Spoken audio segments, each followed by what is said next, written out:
with Barr during the Reagan administration. He's a solid guy, a good conservative, a man who takes his faith seriously.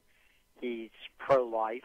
When he was nominated and confirmed previously as Attorney General for a brief period of time, as I recall, the vote in the Senate Judiciary Committee was unanimous.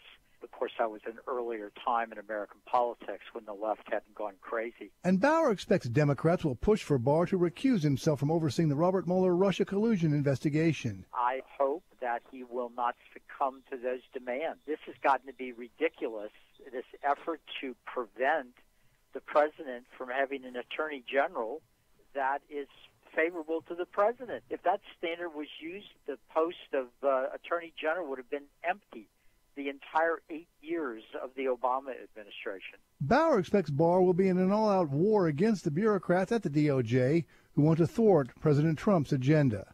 I'm Chad Groening. Snowed-in Southerners made the best of a day without work or school Monday, while officials warn that roads remain treacherous after a wintry storm dropped snow, sleet, and freezing rain across 5 states. Accidents on snow-covered interstates caused major delays over the weekend.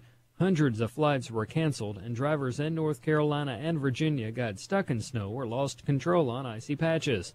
The storm was blamed for at least 3 fatalities in North Carolina. While the nation saw a drop in the abortion rate in the last reporting period, Illinois had an increase. AFN's Charlie Butts reports a pro-life leader in Chicago believes it could go even higher. It's tough getting pro-life legislation passed in Illinois, let alone implemented. For example, it took 15 years of court battles to get a law enforced to notify parents when their minor daughter seeks an abortion. Mary Kate Knorr, executive director of Illinois Right to Life, tells AFN it will be even more difficult in the near future. This past election cycle was absolutely brutal for our pro-life candidates. I mean, just outright lies about their stances on things, about what they believe, about things they've said. And this is generally what we see from Illinois and specifically Chicago media across the board. The state's media is solidly pro-abortion, and that's what impacts voters. One reason for the abortion increase is people from neighboring states with tight restrictions going to Illinois for abortions. In fact, Planned Parenthood is counting on it for their future. They plan to leverage states like Illinois that have very loose restrictions to make up for their business that they're now losing in some of these other states where they've increased restrictions or passed laws that ban abortion after a certain stage of pregnancy entirely. So states like Illinois will see future stats showing an increase of out-of-state residents in years ahead by people flowing into Illinois for ready access for termination of their unborn children. I'm Charlie Butts. And facing certain defeat, British Prime Minister Theresa May called off a so-called Brexit vote scheduled for Tuesday in Parliament. Now Mrs. May will head back to Brussels, hoping to renegotiate better terms with EU leaders, but it won't be easy, raising the possibility that the UK could exit the European Union next year with no deal in place. There are also questions whether May will herself survive the political turmoil. Find more news at onenewsnow.com. I'm Will Addison, Director of Urban Family Talk. We desire to be a movement of time tellers. In 1 Chronicles 12:32 it says, the sons of Issachar were men who had understanding of the time, to know what Israel ought to do. In these perilous times, God is raising up a people of discernment who will see, pray, and act. We sound the alarm as watchmen. We cry aloud that God's people may be activated for his service. Join the movement at urbanfamilytalk.com.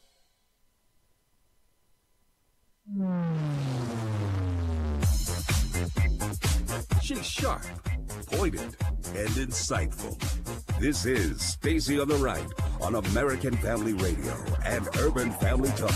The challenge here is we know the problem with border security. We need our borders strong, secure, especially with the caravan and others. In the House version, we have $5 billion. The Senate version has 1.6. And what the president's saying is, I want a deal. The economy is now in a 3% plus trajectory.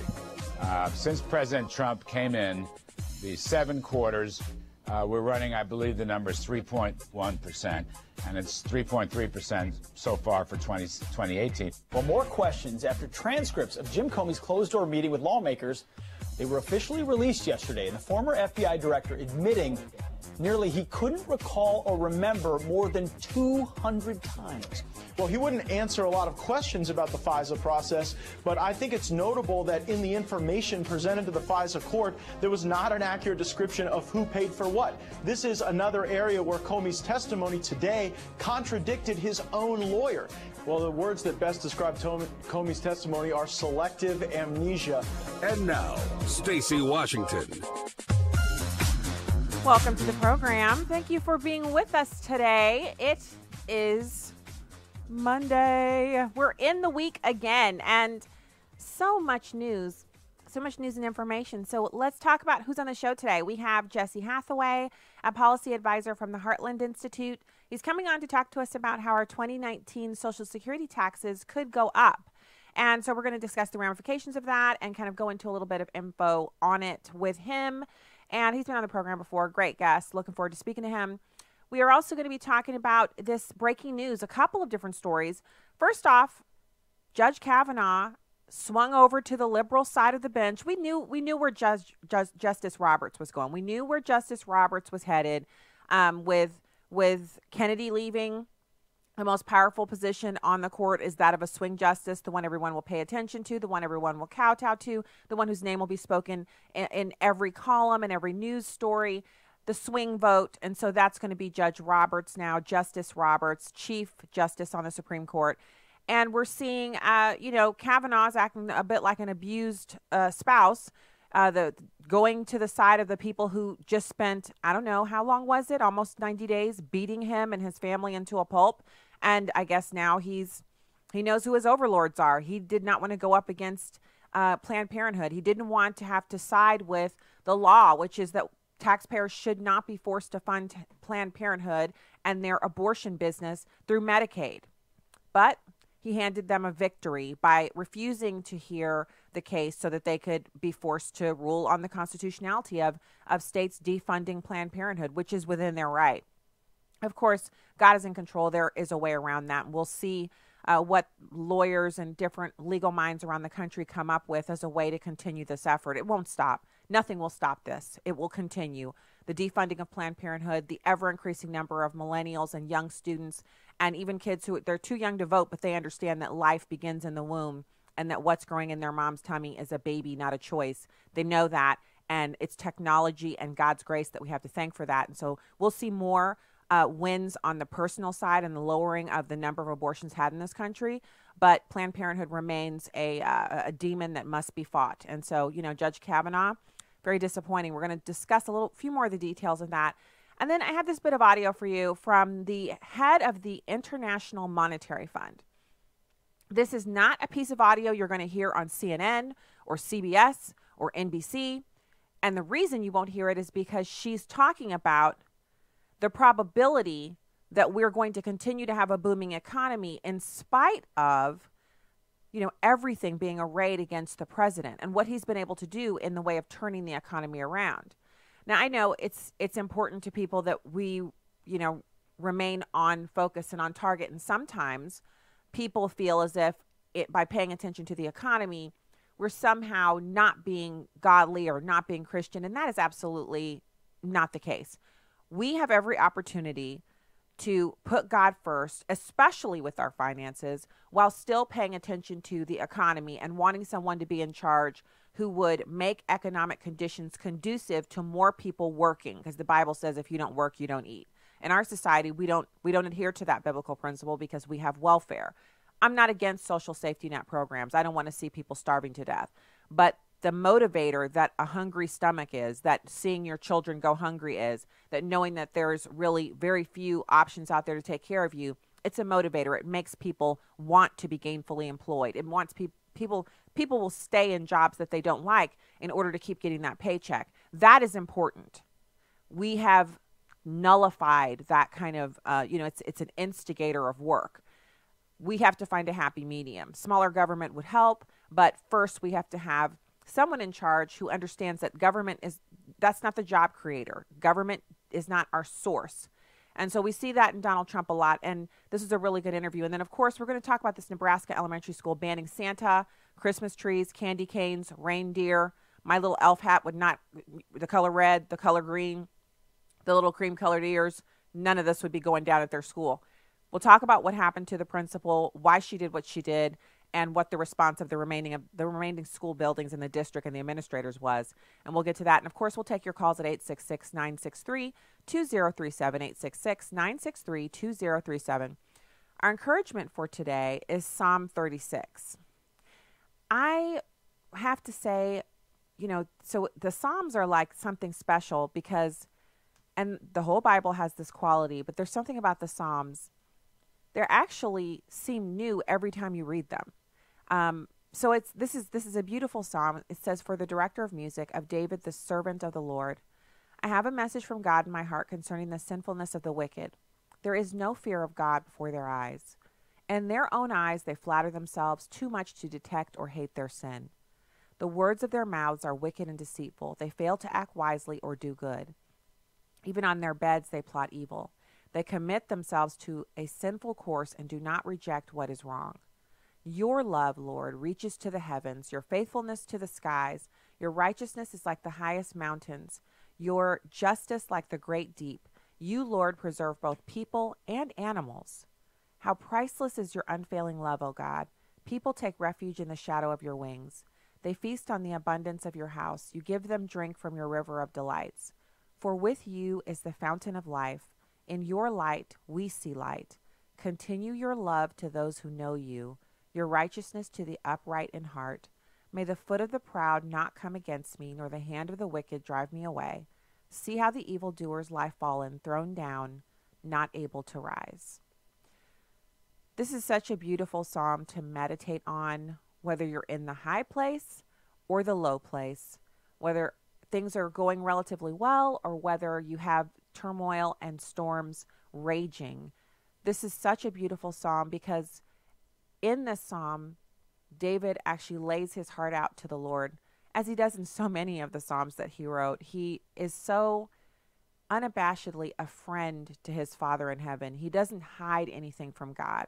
He always opens himself up completely and shares every bit of what's on his heart. He rails against his enemies. He complains about those who would oppress him or set upon him to do him harm. But in the end, he always encourages himself by speaking back to God an admiration and a love that is deep and abiding. He truly enjoys the presence of the Lord. And he sings of the Lord's grace and mercy, and he praises him over and over again in so many different ways. He talks about how good God is to us and to him. And he almost serenades God in the Psalms. And then he says, he always at the end, it's somewhere in the Psalms, that what I notice about David's Psalms is he'll say, "May the foot of the proud not come against me. Throw down my throw down those who would do evil against me. Throw down my enemies." He uses the terms of war because he was a warrior to ask the Lord to vanquish his enemies and those who would do him harm. And so if David could ask the Lord to defend him and to be his shield and the one who, keeps the enemy away from him, how much less can we? We can ask God to do the same for us. The Bible says we have not because we ask not.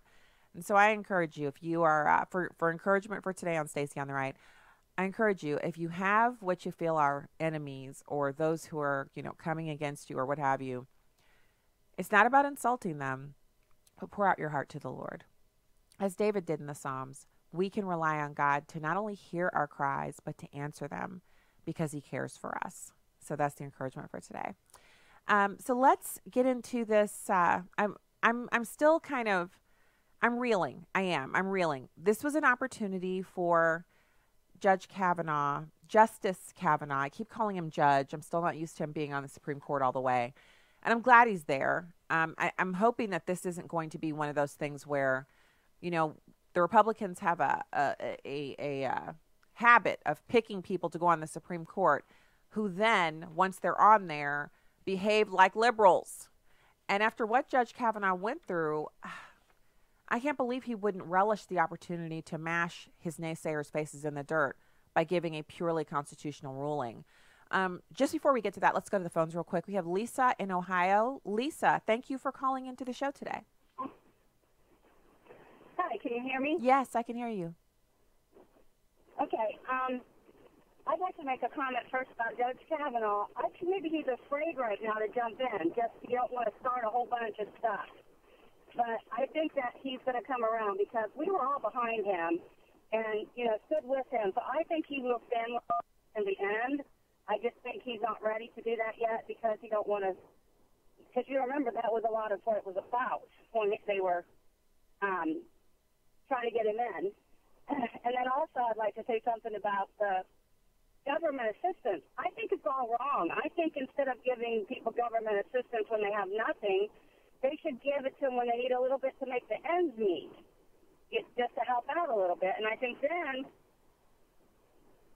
that maybe they could, I'm sorry, I thought I lost you. No, I'm still here. They would have an incentive to work. Well, so FGA is a not-for-profit that does that. They actually teach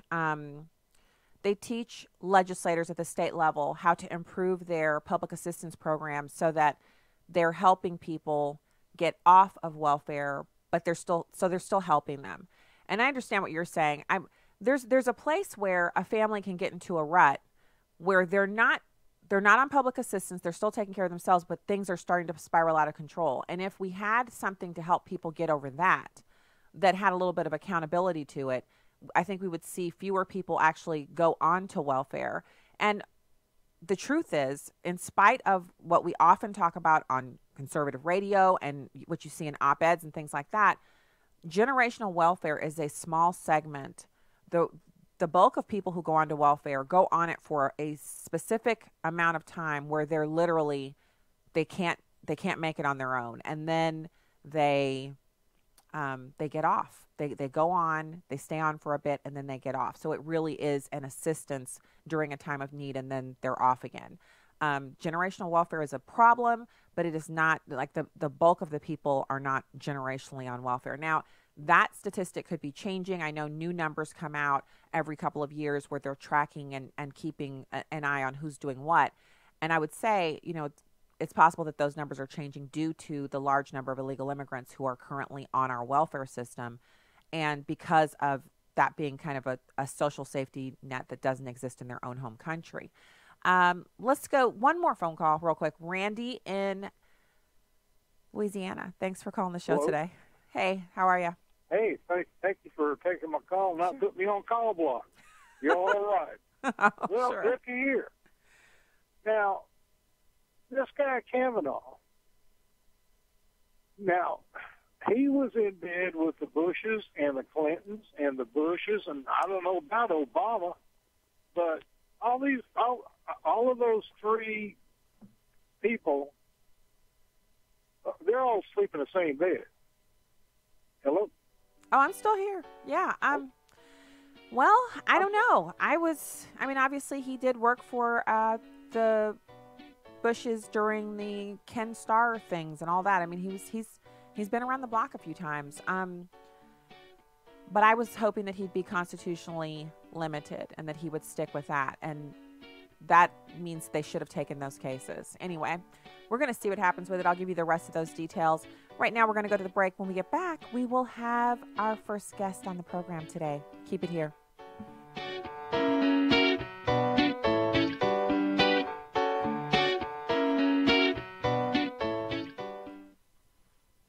Hello, everyone. I'm Tim Wildman, president of American Family Association and American Family Radio.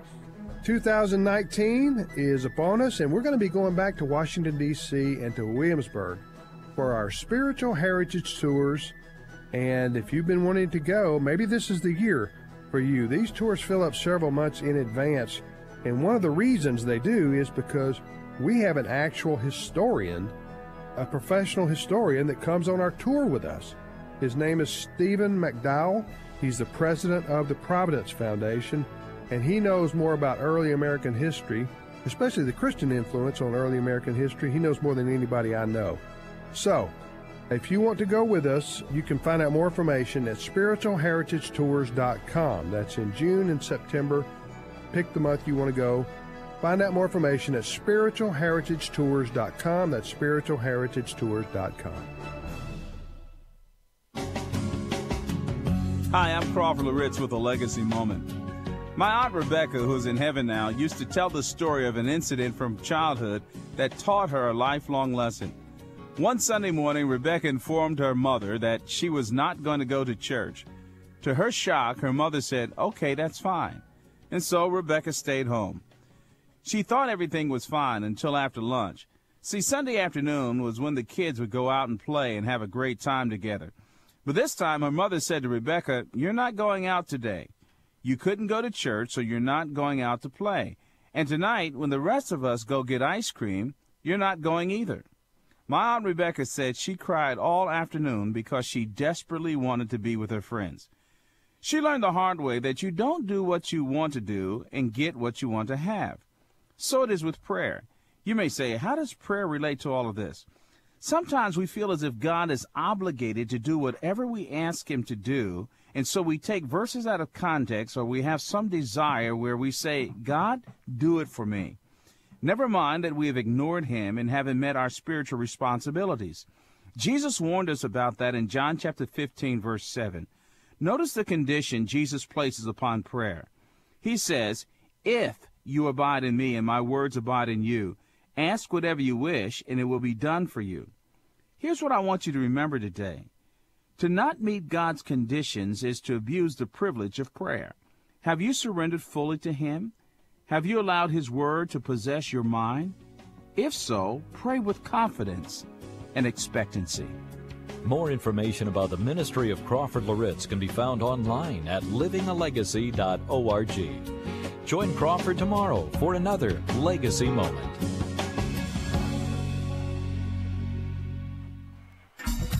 Welcome back to Stacy on the Right on American Family Radio and Urban Family Talk.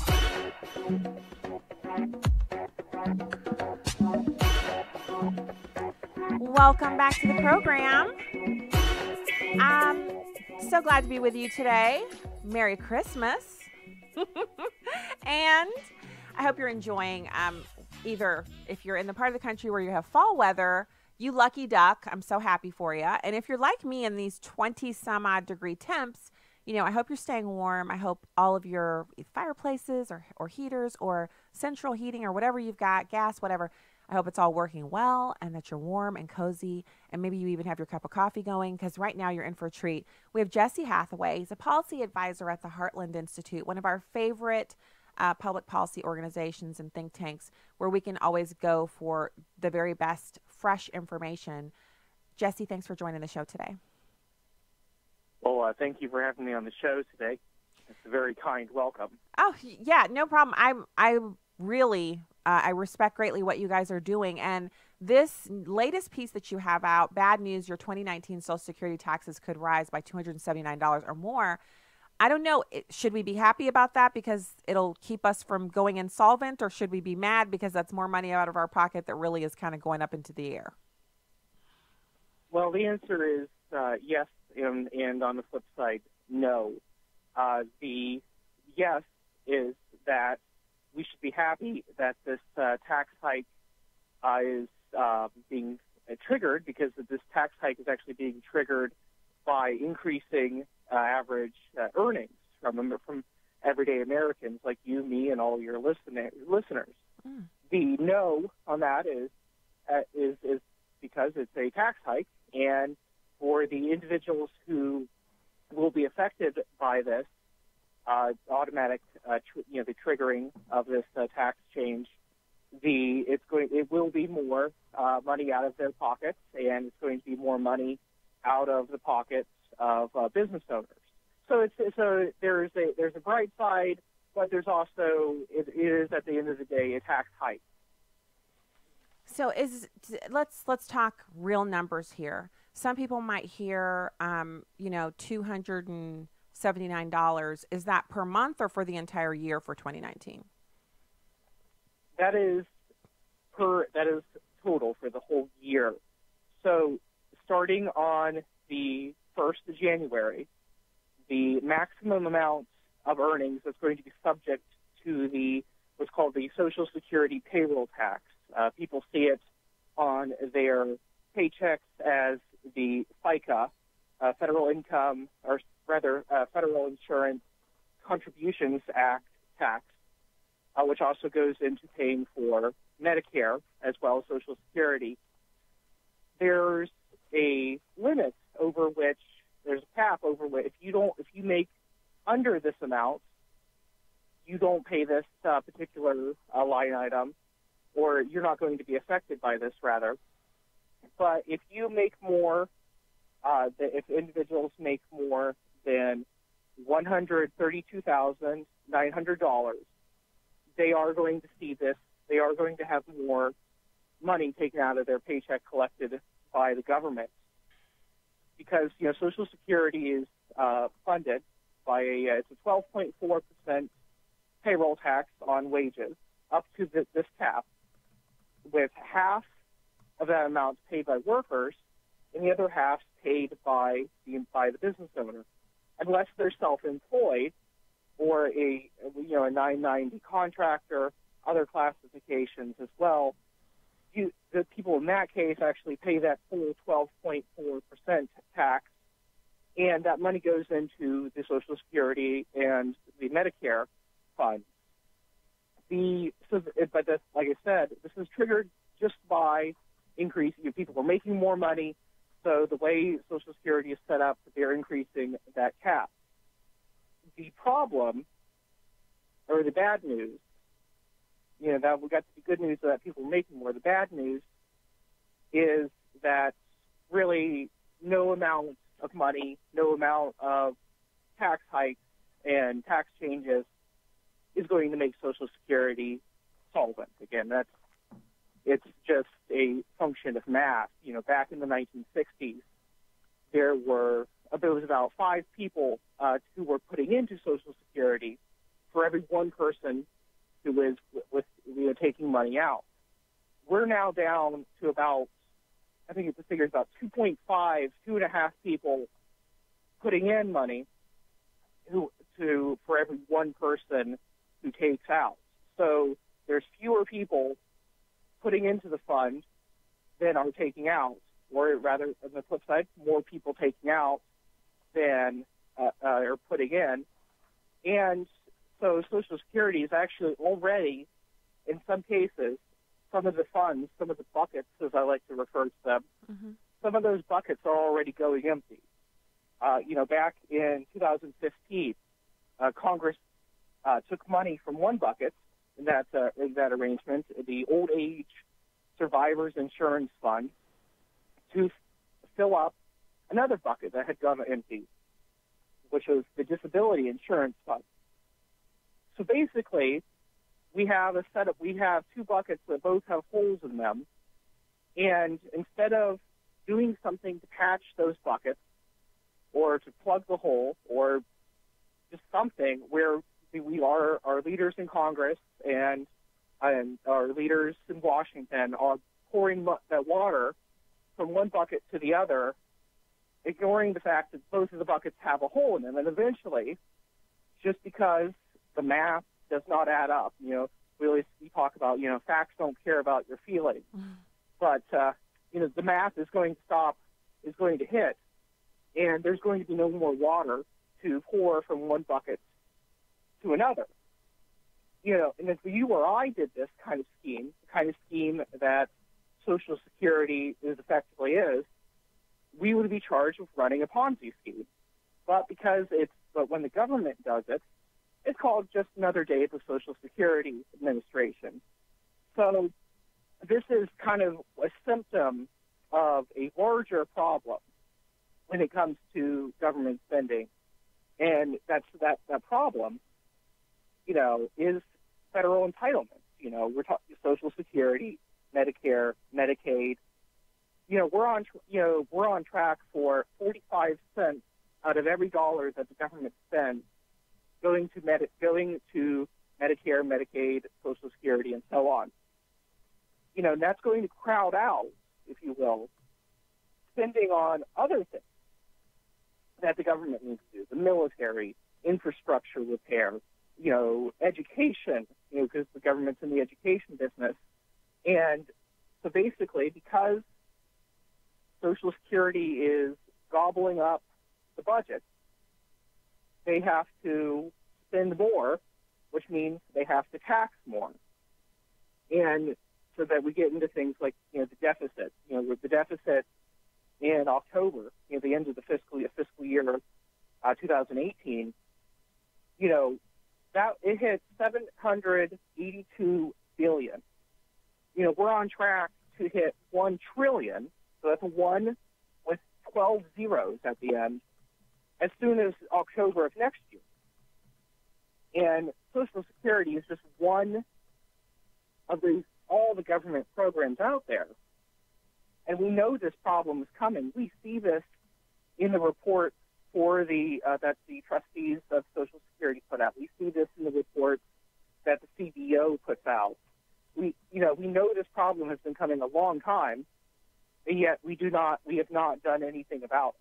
So, like I said, the good news, people are making more. The bad news, the government is spending more. Well, I think one of the parts, because you've just given us a really in-depth dive into this, and I hope that people, I know sometimes when you're talking about taxes, people are like, oh, but it's really important that we understand this. And the funding of it is, I guess, the part that's so depressing. The other part that I found a little bit, I don't know, it's interesting to me, obviously, because it's the line item that I find myself in, which is self-employed, which means instead of having employer pay half and you pay half, you pay the whole bit yourself. So it's an increase of $558. But that's only if you're making the $132,900 that you see the increase, or am I getting that wrong?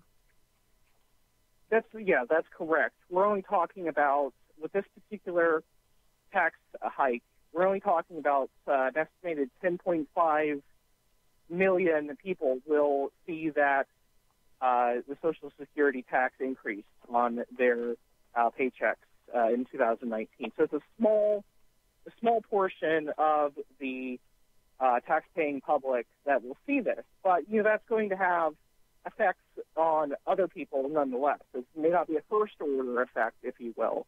But anytime you increase taxes, that's every dollar that you take from an individual and the government takes from an individual. That's a dollar that could have been spent on something effectively useful. That dollar that is no longer available to be spent could have had effects on other people as well. So really, there's this multiplier effect when you add that in. An extra dollar given that the government takes has a cost of more than $1. It could be something $1.25. It could be $1.50. Depends. It really depends on a whole host of things.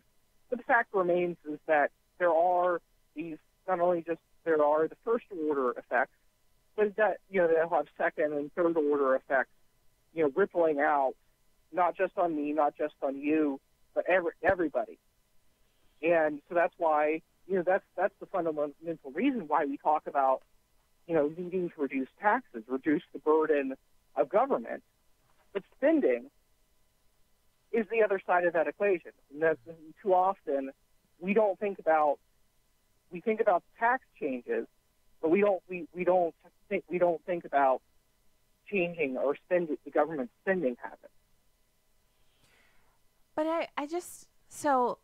I know you've seen these studies. So they have these surveys where they'll even take Republican likely voters, so people who voted frequently in the past have been religious voters, and they're claimed to be Republican. So not people who are independent or whatever. And they'll ask them if they want to see smaller government and lower taxes, and they automatically answer yes to those. But then when they say, well, would you like to see funding for the library cut because that's a way to reduce taxes, or some other program, they immediately say, no, the library has to be funded. The zoo has to be funded. So everyone has pet projects. Museums have to be funded. And they can't seem to separate off that every single thing that we decide to fund with public money means it has to come from tax dollars, and those tax dollars come from us, and they have to be decreased because people feel like these things are for, quote unquote, the public good, not realizing that philanthropic organizations would step in and take care of fundraising for the zoo, the museums, etc., if the tax dollars weren't funding it. But because tax dollars are funding it, they go around and renovate all the libraries, renovate, the zoo, add on to these different things because they have this, what feels like unlimited pot of money to pull out of. How do you get what you just shared about the money, the tax money going up means less dollars to flow around in the economy and boost our GDP and boost job, creation? How do you get that message into people's heads when they have a disconnect between those two very fundamental concepts? Well, I mean, as you said, no politician has ever lost an election by promising more stuff, more services. And it's very unpopular. It's very politically difficult to say no. No, we don't have the money to do this. We don't have the ability to promise to deliver the moon and all the stars to constituencies. And, we see that, as you said, we see this not just with Democrats, but we see this with Republicans, too. It's, everybody loves smaller government. I guess liberals would not. But the people who say they love small government, except when we start talking about things that they like, Social Security, perhaps, we talk about everybody loves the military, but there's a lot of waste in the military. And there has been effort to rein in spending, especially on the military side of things. We talk about the sequester from several years ago. We talk about the Budget Control Act. But, it seems like people in Washington, if they spend half the time that they've spent over the years trying to figure out ways to get around the Budget Control Act, to try to get around the sequester, which, if you remember back at the time when it was made into law, nobody liked it. Democrats didn't like it. Republicans didn't like it. It was quite literally the solution to a problem. It was, Obama enacted the sequester as a threat. He didn't actually want to do that because it was supposed to get Congress to the table to avoid, and they narrowly went off the fiscal cliff there. And we have the sequester, which quite literally, the sequester was a great idea, and I wish they would have gone a little bit further and actually cut spending as opposed to just reducing the rate of spending. But that's a good. We need more spending control, not less. So, like I said, if Congress spent half the time that they've spent over the years trying to get around the fiscal conservative solutions that the budget caps represented, if they spent that on trying to solve the problem, I think things would be a lot better today than they actually are. The deficit is as important today as it was under Obama, as it was under George W. Bush, as it was under Clinton, and all the way back. And there's no reason other than politics that the debt and deficit problem have not been all right. Or at least made an effort to be made. Jesse Hathaway, thank you so much for joining us today. Fantastic to talk to you. Policy advisor at the Heartland Institute, heartlandinstitute.org. Thanks for your time today. We'll be back with more right after this. 866-963-2037. Right back. This is Marnita from The Marnita Show with Parenting Points. Mirror, mirror. Back in the day, folks would tell children, do as I say. The premise there was, I am the adult, you are the child. I outrank you. Therefore, I need not explain myself. Just do what you are told. Well, through the years, it's been discovered that children don't always do what they are told. More often, they will do what they see. If you are sincerely trying to shape your child's mind, Be the change you want to see in them. Demonstration is the best view. When they see you acting a certain way, you can be sure it will rub off on them. If you do good, they will too. If you do bad, they're likely to repeat it. Be the mirror that reflects the best image in your children. For more parenting, tune in to The Marnita Show, right here on your favorite station. I was smoking meth and crack and doing heroin all in the same night. I was enjoying the ride for a little while until it turned into a nightmare. I came to Adult and Teen Challenge, and I am the person that God wanted me to be, and it feels good not to be on drugs. If you or a loved one are struggling with addiction, Adult and Teen Challenge can help. There are centers across the country, and you can find the one nearest you at 855-END-ADDICTION or at teenchallengeusa.com. This is Urban Family Talk. Abraham Hamilton III. God put us in this world at this time to be salt and light. We don't fold because of the darkness that we're facing. This is not the first time in the world's history that it's gotten dark. God has called you and I to be his ambassadors, even in this dark moment. Tune in to the Hamilton Quarter, weekdays at 5 p.m. Central on Urban Family Talk. Donald Trump's America. President Trump is holding to his claim of no collusion between his campaign and Russia, but members of Congress aren't so inclined to agree just yet. Independent Senator Angus King on Fox News Sunday said the Mueller probe's showing of a pattern of contact could raise more questions. There's nothing definitive, but there's nothing that exonerates the president either. GOP Senator Marco Rubio says there needs to be no interruption of the probe's process. I believe that Mr. Mueller's probe should continue and move forward unimpeded. A threat to that could be White House Chief of Staff John Kelly stepping down. Senator Chris Murphy said on ABC's This Week that Kelly's exit worries him because Kelly seems to have been a barrier to the president's firing of Special Counsel Mueller. I think that with his departure, certainly depending on who replaces him, our concerns that Mueller may be on the chopping block are, I think, more serious. Kelly's final day is expected to be January 2nd. Gernal Scott, Fox News. Welcome back to Stacy on the Right on American Family Radio and Urban Family Talk. We have a forecast for this year and next, which is around 3.7%. It's not bad, actually. And we don't see signs of recession in the near term based on the information we have at the moment. But it is true that if there are more tensions, if trade is under threats, if people sort of wonder, where should I invest? And should I completely change my supply chain? That will have an impact. It will have an impact on people because, you know, if you look at the low-income family today, thanks to trade, the cost of living are reduced by 2/3. So, you know, the clothes that we're wearing, many of the things that we're using are made in Vietnam, Morocco, China, wherever. If we lose the benefit of that, then it will have an impact on consumers. We're not seeing it now, it's true, but that's the threat. Yeah, it's an interesting place for us to be right now. So the voice that you just heard was she is the head of the International Monetary Fund. Her name is Christine Lagarde, and she was discussing the global era in the economy and the global economy in the era of Trump. And she said some things that are very, very, very important there. She was talking about her analysis of the International Monetary Fund's economic model, and they're forecasting U.S. GDP growth at 3.7%.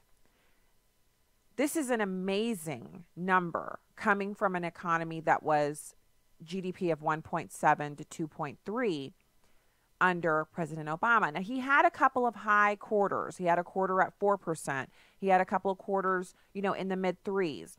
But overall, it was the non-recovery recovery. Remember that slogan that media types trotted out because they wanted to kind of blunt the effects of it? Do you remember how they would sometimes mention in passing, they might give 2 or 3 minutes in a total week's worth of news coverage, 24 hours a day. They might give 2 minutes to the fact that black unemployment was persistently high, and for black teens, it was up in the 50%. And I can't mention unemployment for any group without first, just as a caveat, as an aside, for those of us who are parents, for young adults, if you're a teenager yourself and you're listening, if you are not speaking proper English, showing up on time, wearing traditional business or business casual or interview attire, you are making yourself unemployable. And no amount of 3.7 GDP or 4% GDP is going to make you more employable.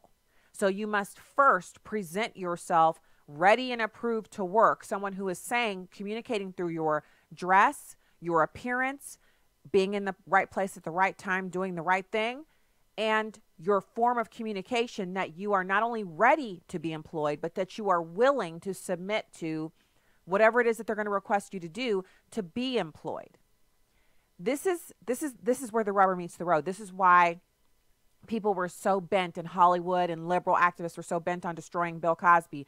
And I'm not talking about the stuff he did that contributed to his demise. I'm talking about the speeches he made about how Black culture was deteriorating. And the part of the whole point of the Cosby Show back in the day was to create an environment on television in which Black families saw another Black family like themselves, but much more idealized. You know, these couples exist. I know couples like the Cosbys with, 3 or 4 kids, and both of the husband and wife are, advanced educations and all of that.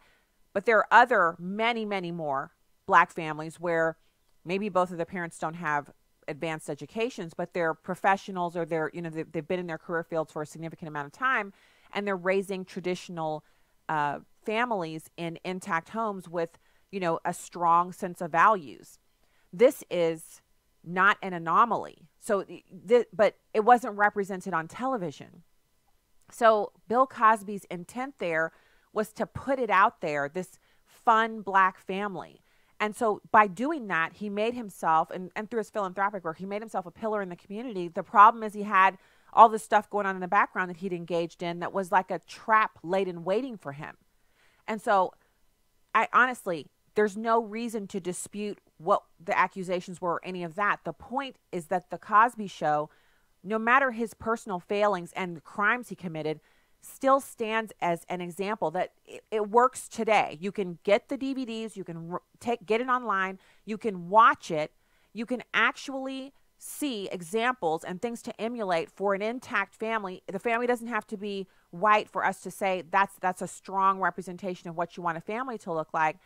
It didn't have any representation of Christianity or faith per se, but it was a strong representation of what an intact family looks like. And so you take from Hollywood, you just take what good you can get and work with it. But all of that kind of segue and tangent that I just went on to circle back around to say that we often look at, well, the economy was really poor under President Obama, or it doesn't change the fact that if the economy is booming and they really need people to work jobs, but a child shows up and they're refused to speak any English without using slang, or they can't hold their head up, put their shoulders back and look you in the eye and hold a conversation, they won't shake your hand, or they give you the dead fish handshake, or worse than that, they can't communicate because they haven't been properly educated and socially conditioned on how to deal with adults, then really the economy is not the number one driver of unemployment for any sector of individuals. I can't let this conversation go on without pointing that out, because culturally, we have segments of our society that are moving further and further away from the norms, yet still decrying the negative consequences of that. We have to connect the two together. Negative cultural norms yield negative outcomes for work, home, school, education, you name it, neighborhoods. We have to fix the cultural norms. Of course, my number one fix for that is you got to get in the Bible, got to get in the pew on Sunday and Wednesday, and maybe even Tuesday for Bible study. You got to get something going on. You got to start working on these things, not just waiting for some government person to pick up, the economy's bad. Yeah, it may be bad, but when you're operating within what God has for you and you're putting God first, a bad economy can be the best economy in the world for you, because you can be making money hand over fist. A good economy can be a better economy for you. God is not our giver man or genie in a bottle, but he promises that if we seek him first, he adds everything else. And he doesn't lie. He can't. It's impossible for him to not tell the truth, and his word is the truth. So, I want to see our government move into more decreasing the amount of spending, becoming more responsible, getting into zero-based budgeting. These are all things that should happen because they're using our tax dollars and they're wasting them. But we can't ignore the impact that culture has on whether or not someone can get a job. So let's go to the phones. We have Mike in Tennessee. Thank you so much for calling the show today. Hello, Stacy. Yeah, how you doing? Yeah, this is Mike in Tennessee. I was listening to your interview with the gentleman a while ago on the entitlements, and Social Security was never set up as an entitlement.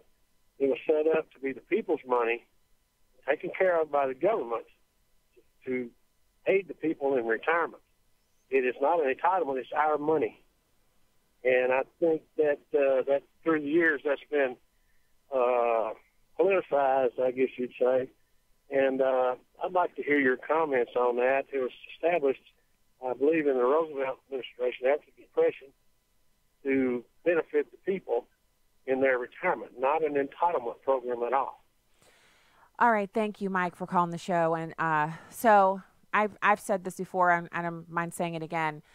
This is one of those, what are we saying here? Terminology drifts. Maybe that's a new phrase we coin here on the show, where our terminology drifts to reflect the prevailing terminology of those who speak most often into our ears, and we watch them speak. And that is that we're talking about entitlements.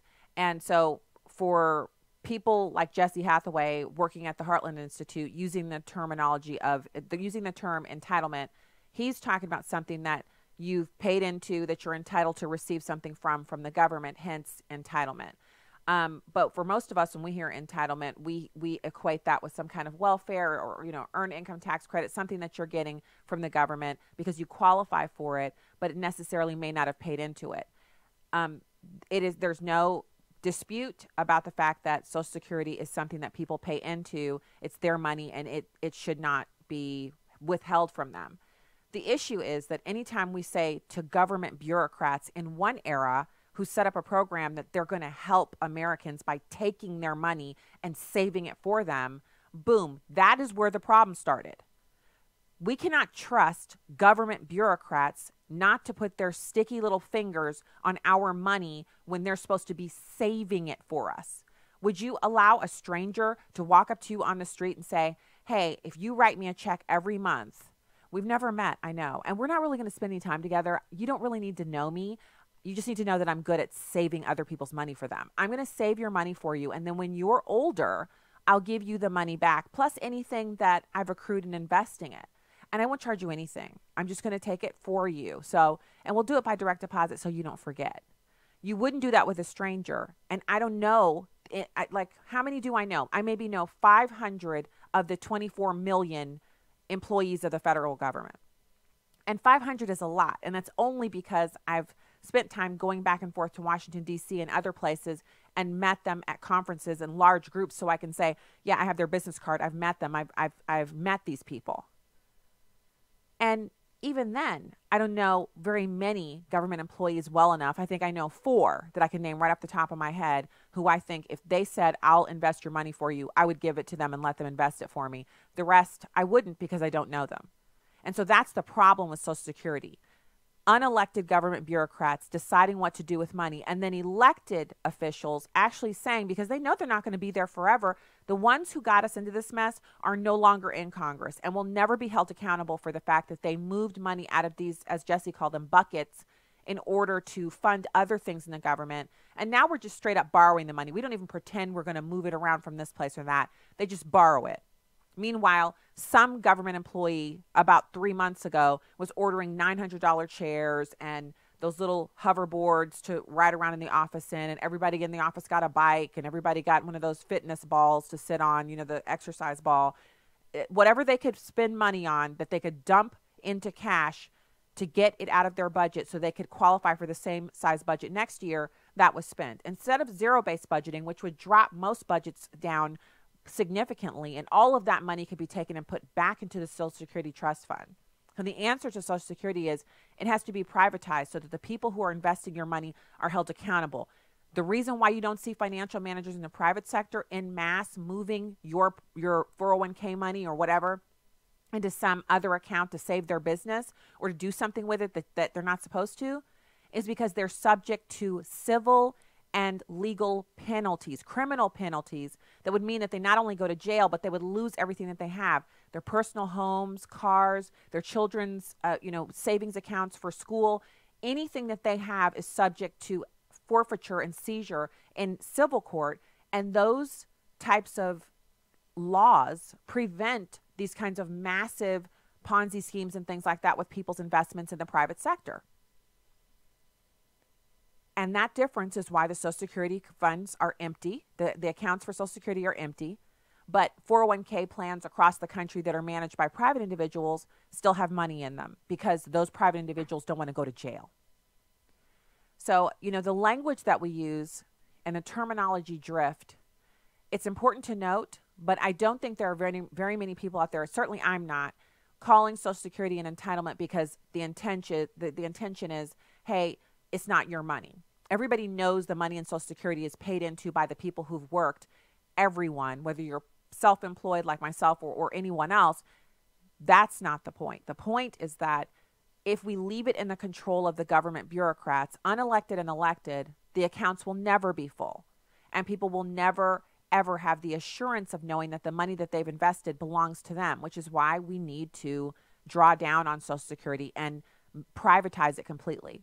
And I don't know why people are so afraid of that, other than the only way that they can save, because we lack fiscal discipline, is that we have to have it taken from us.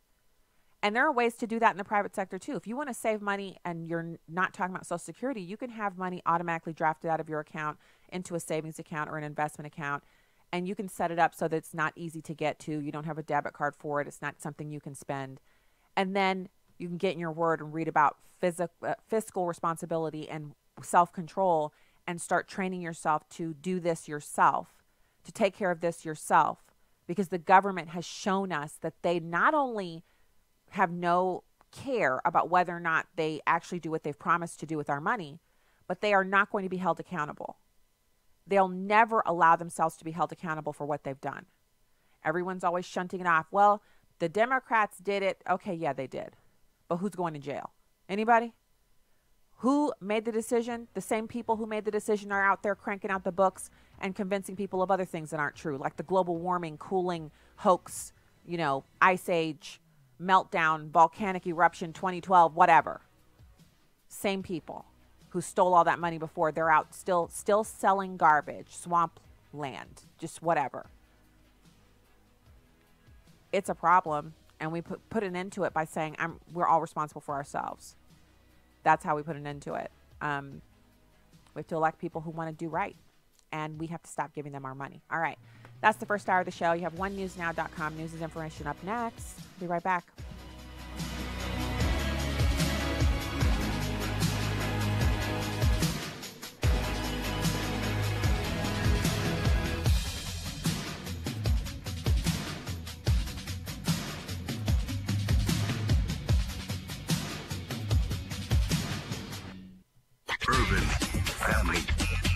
Urban Family Talk.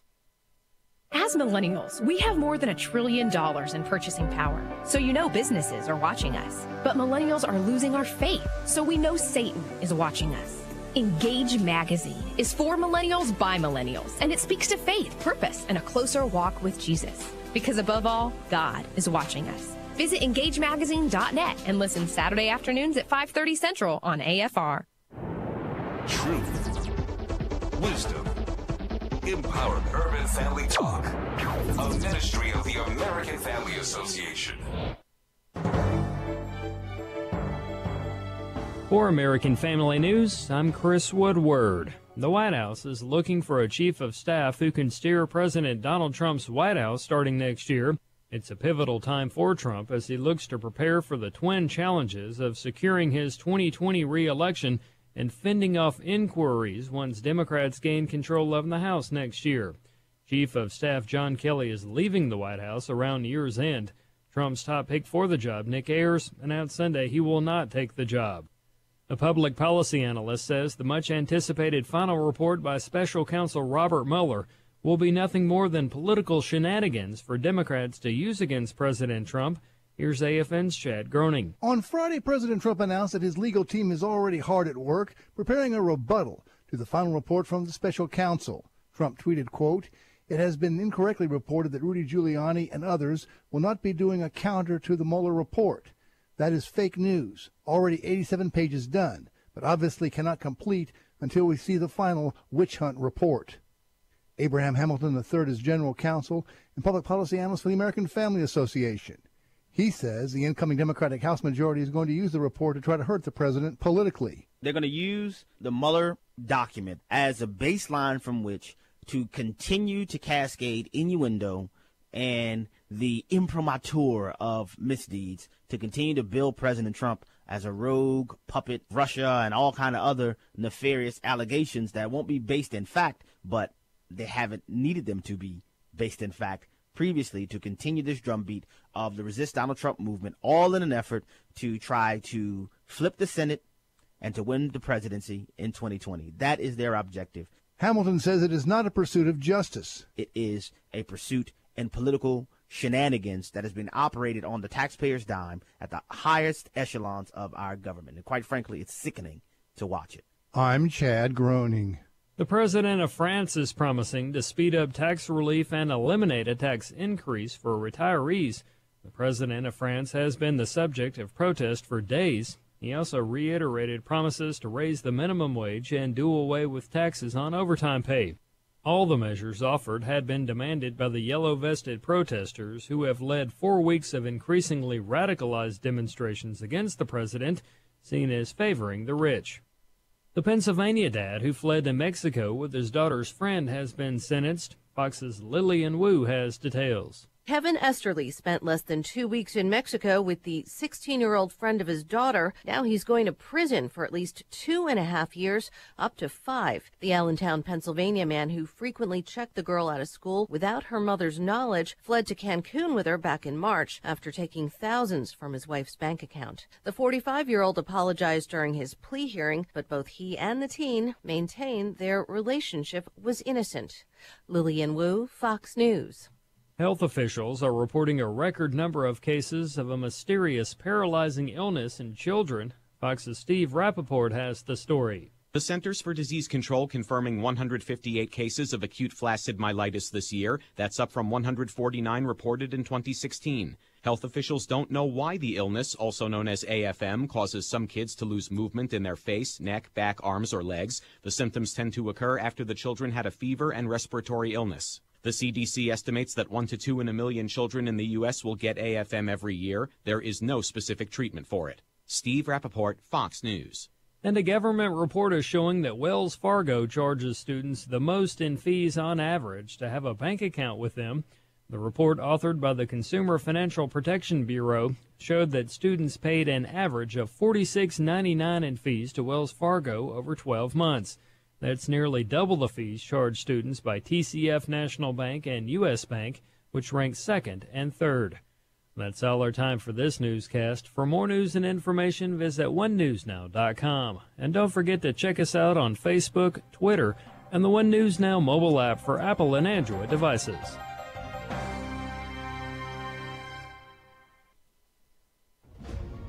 Holy Spirit speaks to everybody. The problem is most folks don't listen. Lonnie Poindexter. If they do listen, they don't take it to heart or they get fearful or whatever. But when you listen and act upon it, wonderful things happen. And because a man of God heard the voice of God and acted upon it, it blesses me today. And you as well for listening in. Lion Chasers. Weekday mornings at 10 Central on Urban Family Talk.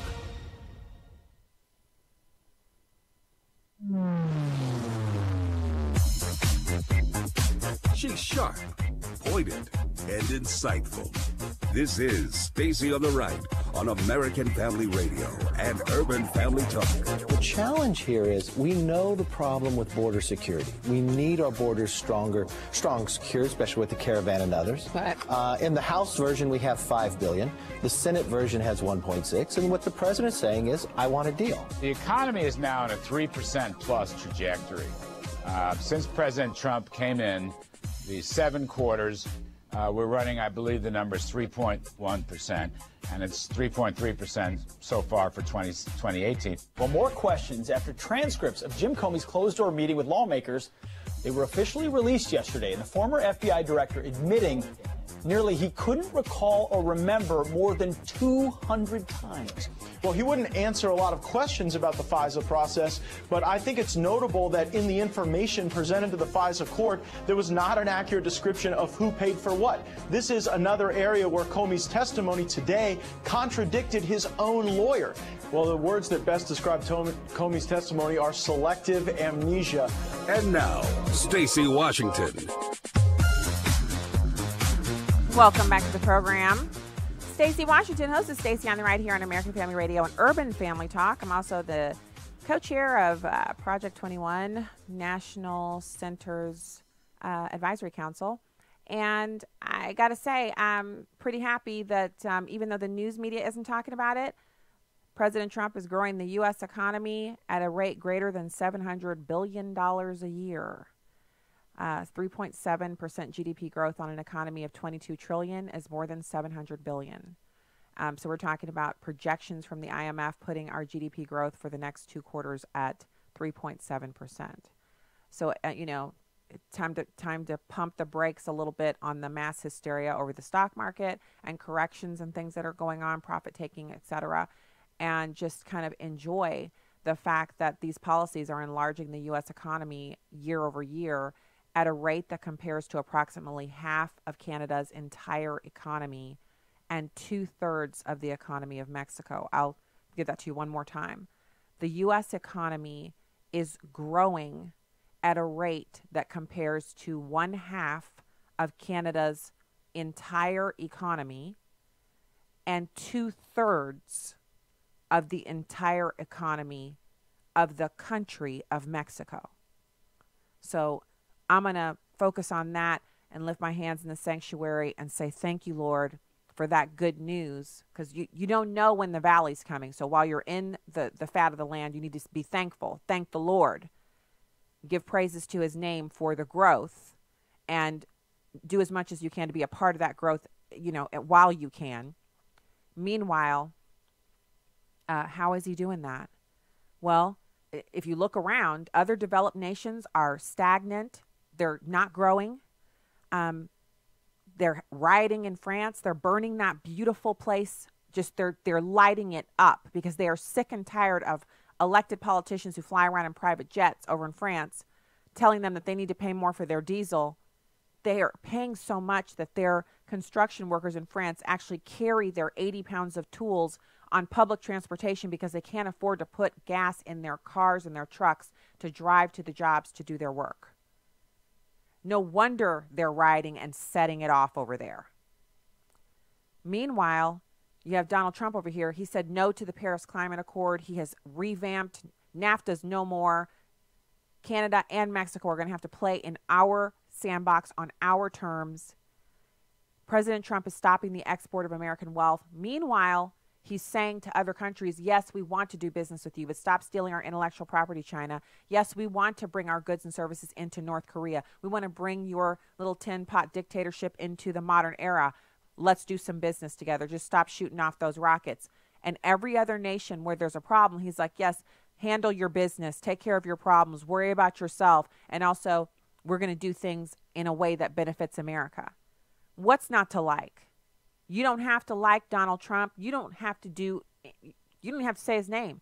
Please do not trigger yourself into Trump derangement syndrome. Simply acknowledge that the economy is booming and everyone's getting to participate in it, because a good economy is not a respecter of persons or ethnic groups.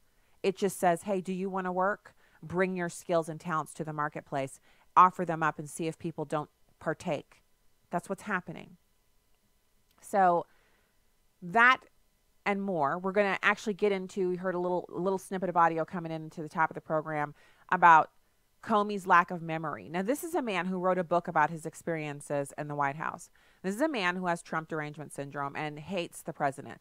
This is a guy who actually has spent a huge amount of his time talking about the same subject that he now can't remember anything. So you got Representative Goodlatte talking about Comey's lack of memory and how stunning it was. It's number 3.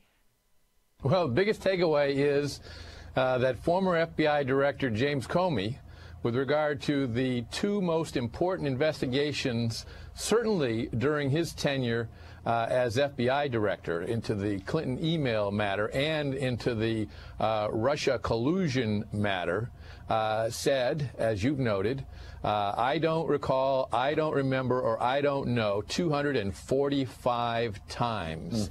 That is truly stunning, since the fellow wrote a book about all of this. You'd think that he'd remember more in terms of the questions. Obviously, we have him coming back again a week from tomorrow, December 17th, and we have a lot more questions for him at that time. So I think we should reserve judgment on that until after we have had the opportunity to finish our examination of him. But it certainly is disappointing and disturbing that he can't answer our questions. Not only is it disturbing, but you just wonder, what does it take to get placed in contempt of Congress when you know somebody is lying to you? When you know somebody is like, oh, I just don't remember. Hundreds of times he said he didn't remember. Hundreds of times. And he's due to come back. So what's funny about it is he may not remember much, but they're still going to have him back in so they can ask him some more questions. Now, Representative Getz had some comments on Comey's testimony as well. Let's get into that, and then we'll take some calls if you have any questions about it or want to talk about it. It's number 6. If the President of the United States committed a crime in Jim Comey's presence, it's bizarre that Comey never told anyone above him in the chain of command. And Sessions had not recused himself at this point in time. Comey used a phrase in the hearing today. He called Sessions on the cusp of recusal. And that was Comey's basis for not telling Sessions what had happened. But when you only are speaking to your subordinates, it's a different thing than elevating something that you would think would be ripe enough for a critical decision. So if you're thinking about what is driving this, well, it was a political operation, and Comey was participating in it as well. Now, he was pretty inept at it. He made decisions that went against what his original goal was, which was to help elect Hillary Clinton. You know, and it's kind of funny that that was his goal as he was operating as a Republican. His public face was that of a Republican. Yet in the end, he really showed himself to be the worst kind of Hillary sycophant, which if you went a little deeper and looked at his background, he's always been around the Clintons. He's always worked around them. He's a career person in Washington, D.C., and the Clintons have been a power couple in Washington, D.C. for decades.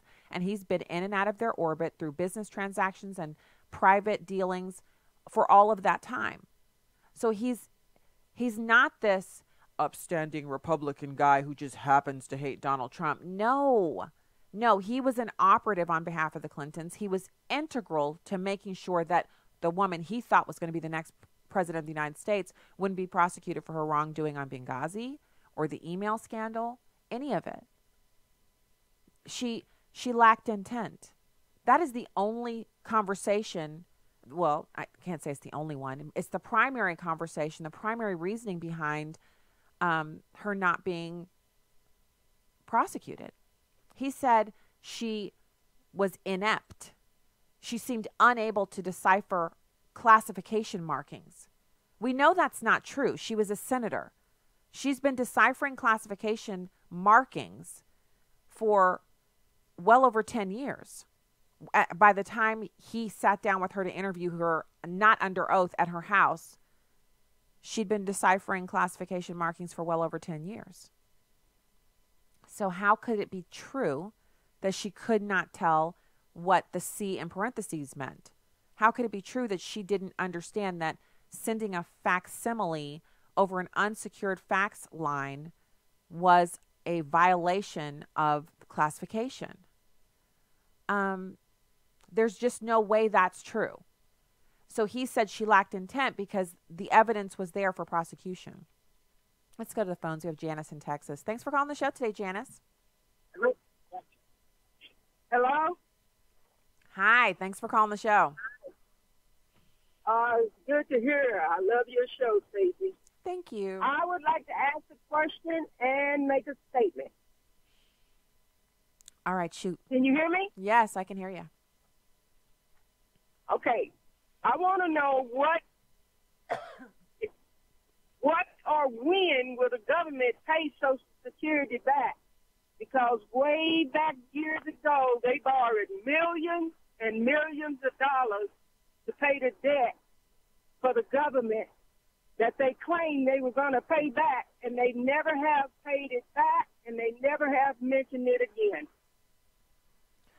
I don't think they're going to pay it back.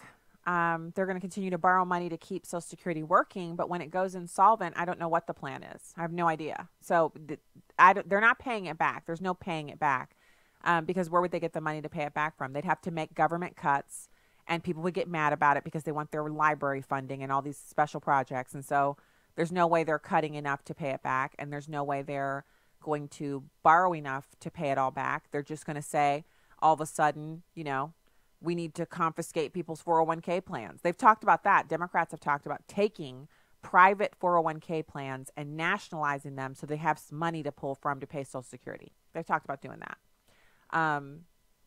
So, yeah, that's not going to happen.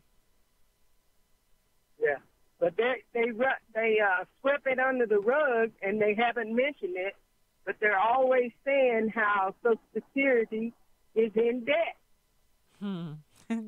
Well, that's what really makes me mad.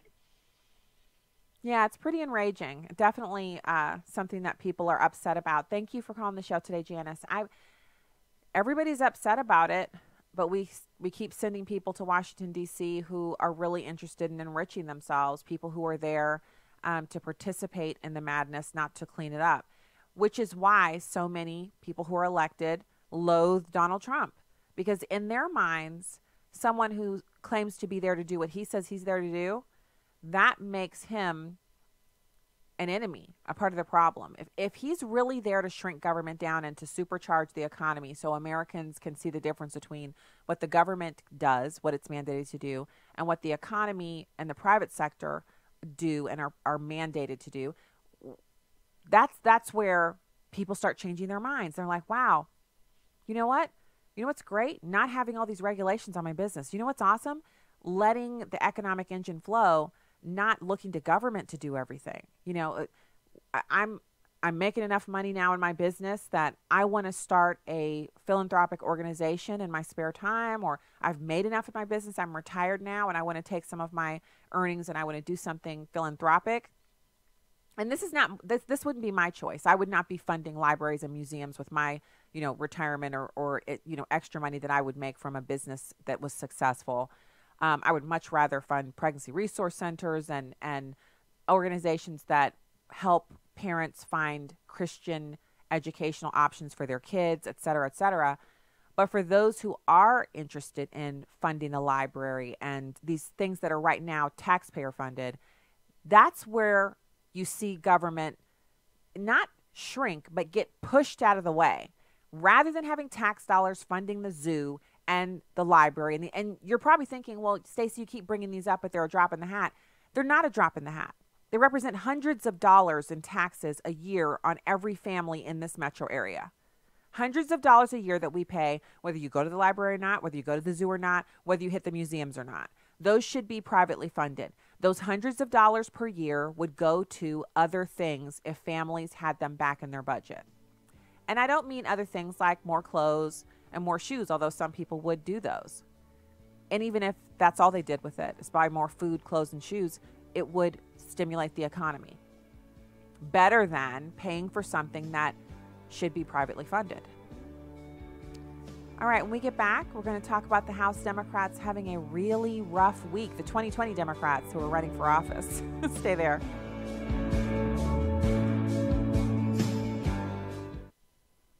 Maybe you've been hearing the messages from Preborn asking listeners to join together to help save babies' lives through ultrasound.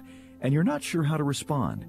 Here's the story of one woman who took that step. I heard about Mission Preborn just before December of last year and asked my husband if we could give at least $140. Just last week we received our packet. My husband came in the house and he was telling me, this is our preborn packet, the ultrasounds. I started crying without even seeing them.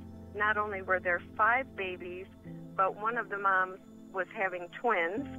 We were just elated for that. For $140, you can sponsor 5 ultrasounds, and you'll receive a story and a picture of babies' lives that were spared. All gifts are tax deductible, and 100% of your sponsorship goes to saving babies. To donate, dial pound 250 and say the keyword baby, or go to preborn.com. This is Viewpoints with Kirby Anderson. Life expectancy for Americans continues to decline. The latest report from the Centers for Disease Control and Prevention put the bad news in perspective. The researchers say that this is the longest sustained decline in expected lifespan at birth in a century. At the turn of the last century, American men were fighting in World War I, and back home, other Americans were confronting the worst flu epidemic in modern history. Last year, there were more deaths than the previous year.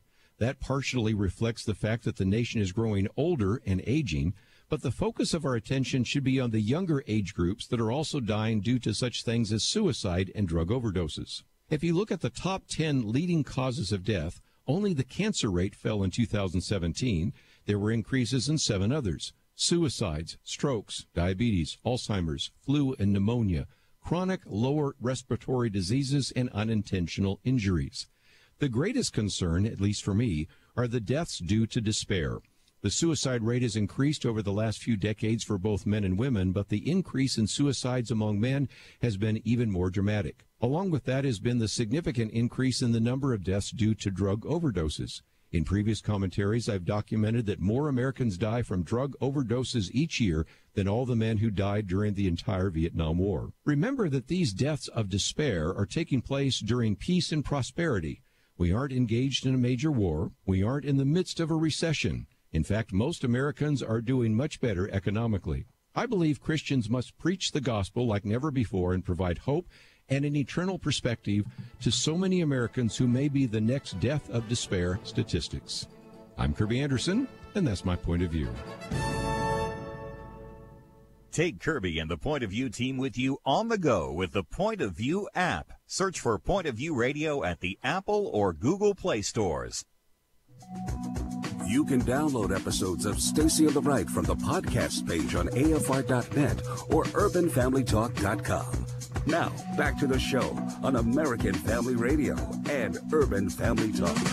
Senator Elizabeth Warren may be running for president in 2020, but her hometown newspaper is warning against it. She has become a divisive figure. The New York Times had kind of a blistering story today about the whole DNA test thing. Advisors close to Miss Warren, say she has privately expressed concern that she may have damaged her relationships to Native American groups. Back in 2016, the Globe encouraged her to run. The board now says she, quote, missed her moment. Wow. A top aide for Senator Kamala Harris is resigning as a harassment settlement comes to light. Larry Wallace was a longtime staff member. Wallace placing his printer underneath his desk on the floor and then ordering Hartley to put paper in Wallace's printer. They've now settled that lawsuit, and Wallace is gone. Senator Harris says she didn't know anything about it. Did you see Kirsten Gillibrand's controversial tweet, I'm assuming, right? So she says this: the future is female, intersectional, powered by our belief in one another.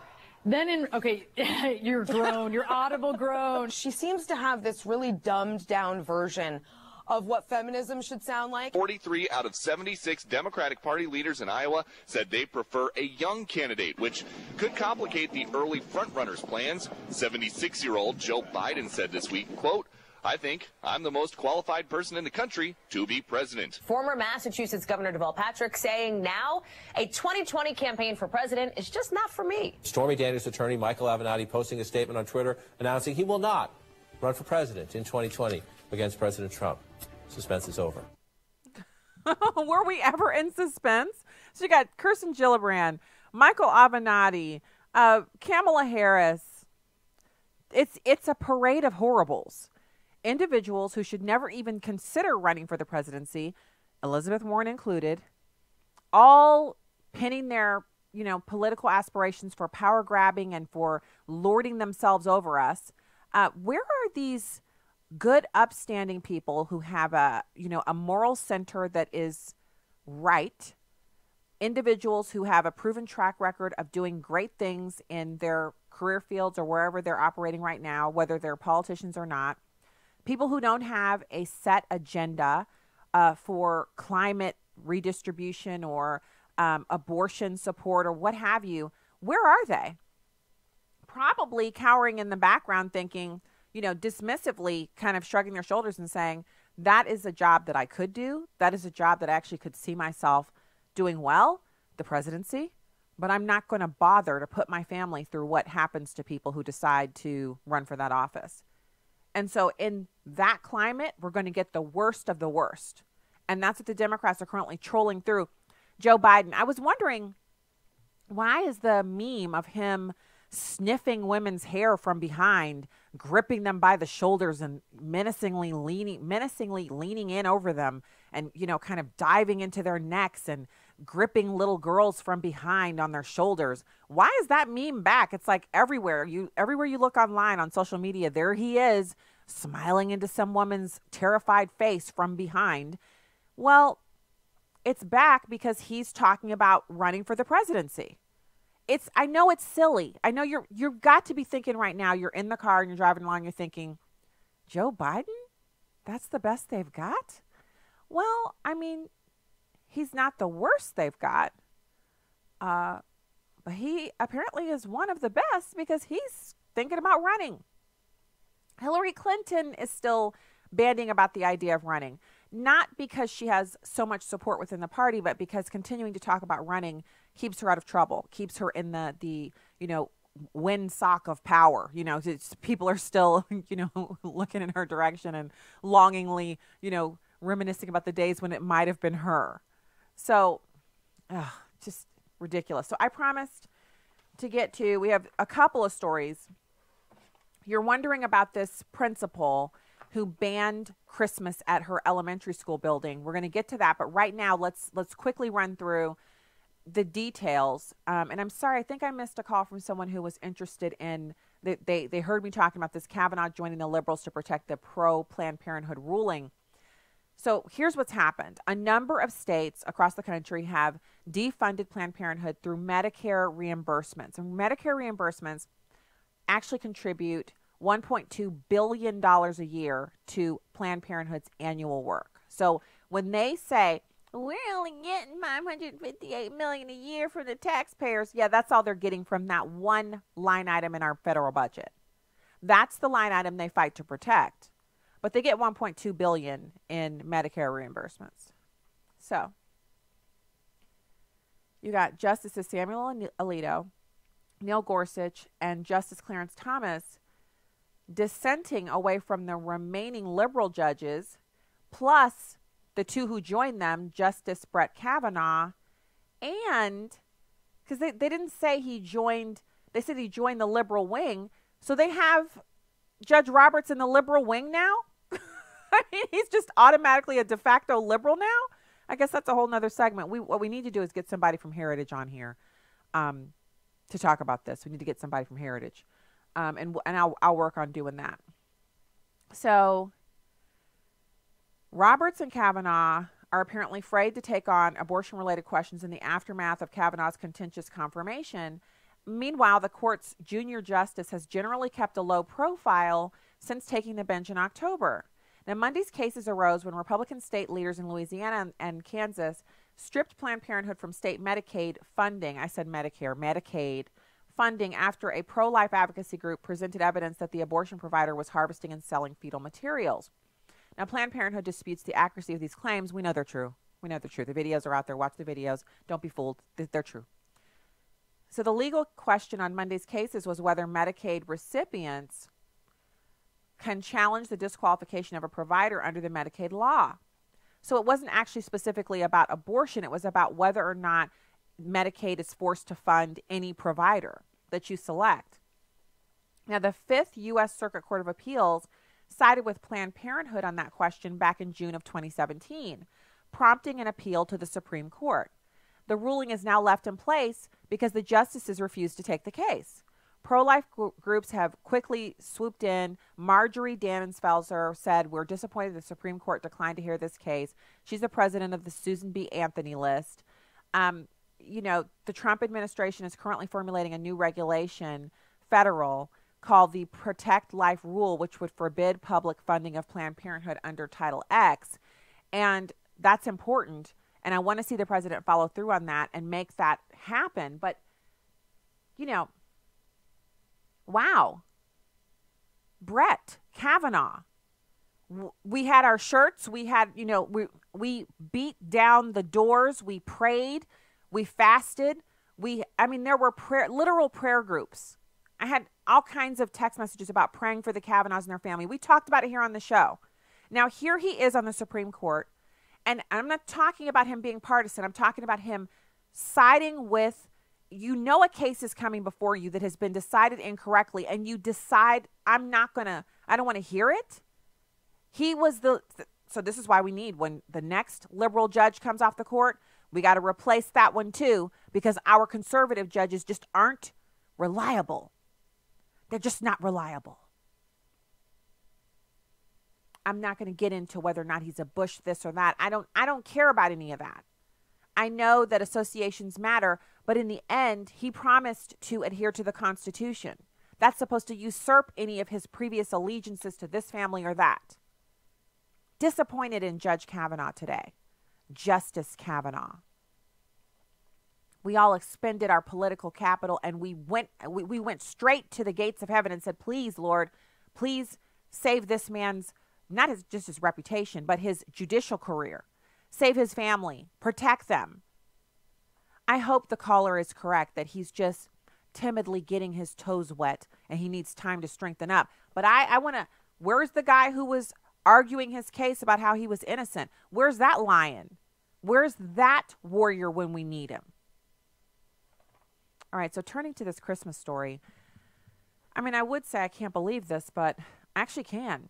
This is in Nebraska, Elkhorn, Nebraska, near Omaha.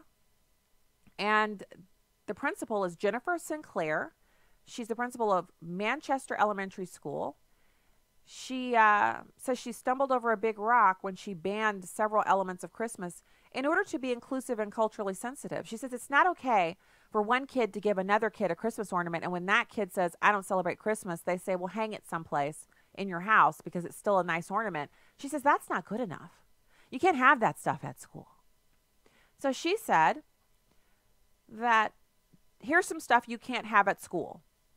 No Christmas trees, Santa Claus, candy canes, because the candy cane is an upside down J and stands for Jesus, and the red stripe stands for the blood. And, yeah, that's what she said in her email to the parents. She said you can have snow people, Yetis, snowflakes, Olaf, the little character from the movie Frozen, gingerbread people. So once she banned the stuff, parents started getting upset and getting bent out of shape. And so she sent a memo out, and she said, "I have unknowingly awoken a sleeping giant with many of you. I apologize for the stress that Christmas, holiday, Grinch, Santa tree emails and conversations have caused you. I will do my best to communicate the expectation from here on out, which aligns with my interpretation of our expectations as a public school, which seeks to be inclusive and culturally sensitive to all of our students. I feel uncomfortable that I have to get this specific, but for everyone's comfort, I will." So the Elkhorn School District officials said they disagreed with her decision. They say she went too far with the email, and they put out a statement in which they say the memo does not reflect the policy of Elkhorn Public Schools regarding holiday symbols in the school. The district has since gone on to clarify expectations and provide further direction to staff in alignment with district policy. Now, this is the Elkhorn Elementary, Manchester Elementary. It was just one principal over her elementary school building. But, yeah. Acceptable practices: snowmen, snowwomen, snow people, snowflakes, gingerbread people, holidays around the world, sledding, hot chocolate, polar bears, penguins, scarves, boots, earmuffs, and hats, Yetis, and the Olaf from Frozen. She said, focus on snow, different holidays, winter activities, and imaginary creatures, instead of focusing on what she said was the candy cane, a Christmas-related symbol that historically has the shape of a J for Jesus, red for the blood of Christ, white for the symbol of his resurrection. Even if your candy canes are white and green or yellow and green, they're still symbolic of Jesus Christ. And red and green items and reindeer, which symbolize traditional Christmas colors. This is the problem. I'm glad the parents smacked back. I'm glad they were like, no, you're not stripping Christmas away from us. We're going to have our Christmas. Because Christmas is inclusive.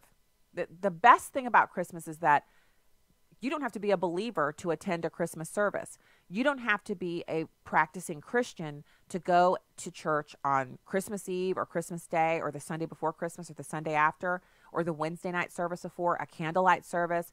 You don't have to be a Christian to go to any of those services and enjoy if there's a Christmas play or there's a presentation or the sermon that's preached that day.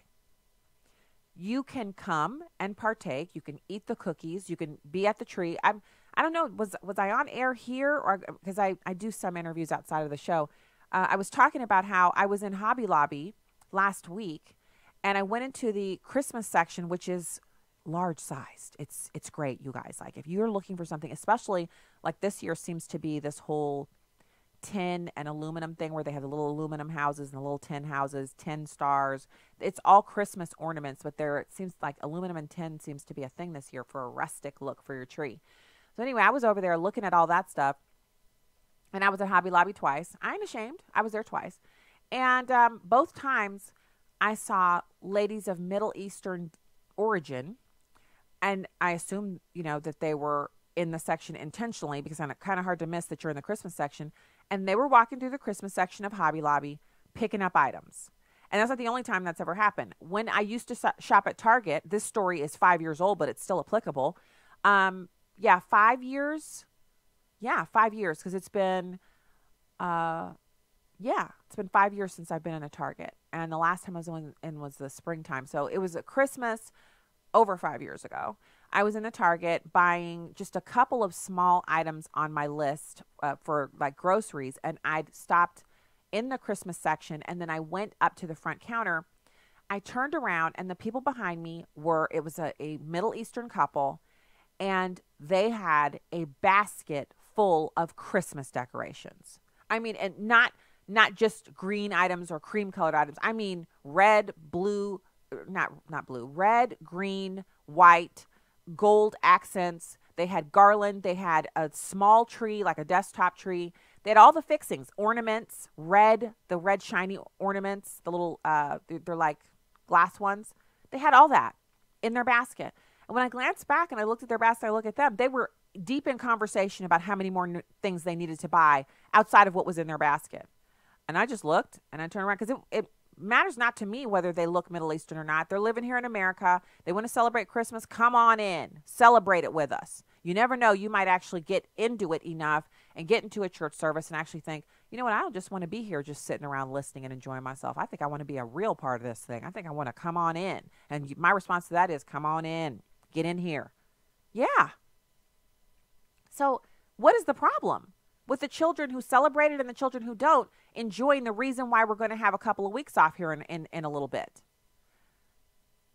I don't understand why we wouldn't. What is the problem? I'm not Irish, and I've worn green tops on St. Patrick's Day, and I love a good Irish pub. Oh my goodness, I will eat at an Irish pub. I will eat, yes. In fact, my husband and I's second date was at an Irish pub down in Florida. The second date we ever went on. And it's called McGuire's Irish Pub down in Destin. And the big deal about it is that they have dollar bills covering the ceiling and walls of the entire joint. And when you go for your first time, you staple a dollar bill to the wall. So we stapled a dollar bill on our second date there. And then 20 years later, on our 20th anniversary, we stapled a $20 bill to the wall. And a couple other times we've been there, we've stapled a dollar bill to the wall. And we ain't Irish in the least. Come on in, Christmas celebrators. Bring it on in. It's for you too. We'll be back with more after this.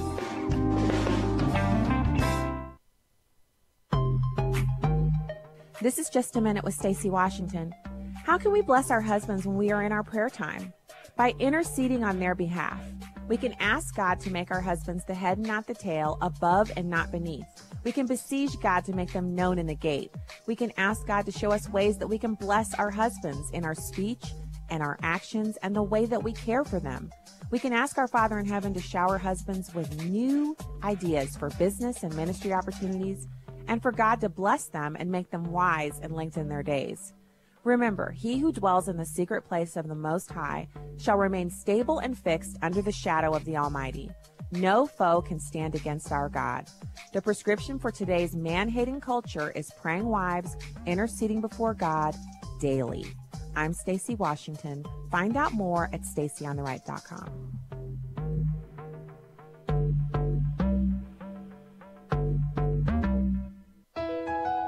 American Family Radio. Samaritan's Purse. And your family. Together, we can bring good news and great joy to needy children. Simply pack an Operation Christmas Child shoebox with toys, school supplies, and hygiene items. Then, drop off your shoebox gift during National Collection Week. Visit AFR.net, click the Operation Christmas Child banner, and then get packing. Lonnie Poindexter. Don't ever ask God for patience. Just say, oh, Lord, help me to be more patient. No, don't do that. Well, why, Lonnie? Why shouldn't I do that? He'll give it to you, but you're not going to like how you get it. Well, Lonnie, what do you mean? How do you get patience? Trials and tribulations, my brethren. That's how you get it. Lion Chasers. Weekday mornings at 10 Central on Urban Family Talk. The week ahead.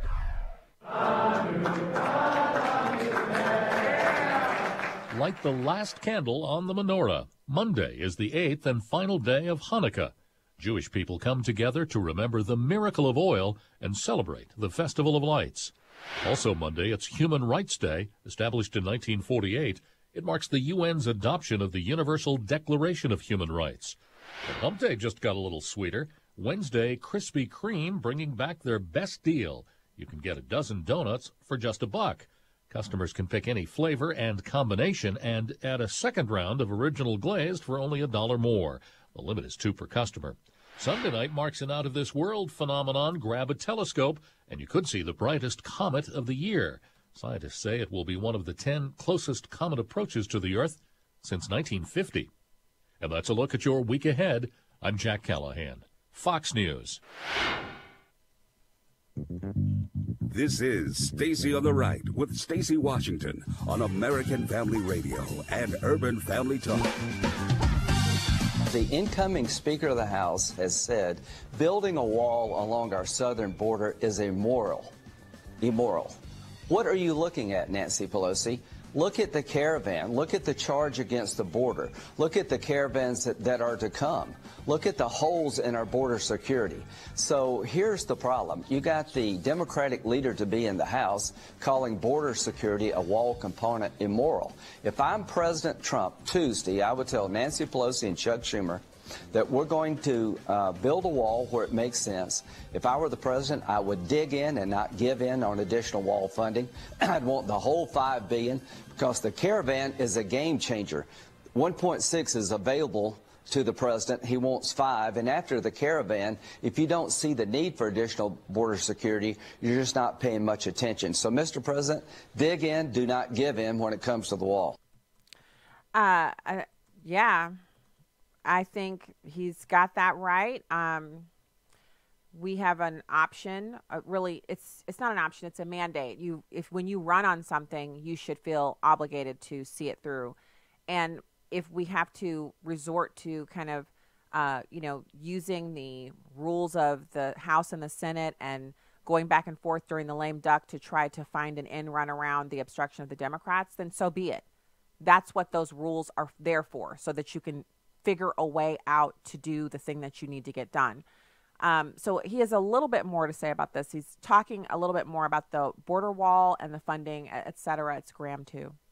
Well, you're going to have the Speaker of the House who will be in charge next year. What about next year? So here's what's happening in the Senate. We need 60 votes to get $5 billion. If I were the president, I would tell the Democrats, I want $5 billion for wall security for border security, including a wall, because we need it from the threats we're facing, this caravan and others to follow. And I'd put DACA on the table. There's 700,000 young people who came here on the average age of 6, have got no place to go. They're in the DACA program. If I were the president, I'd say, I want 2 years of wall funding, and I'll give legal status to the DACA recipients. Yeah. That's a good deal for the country.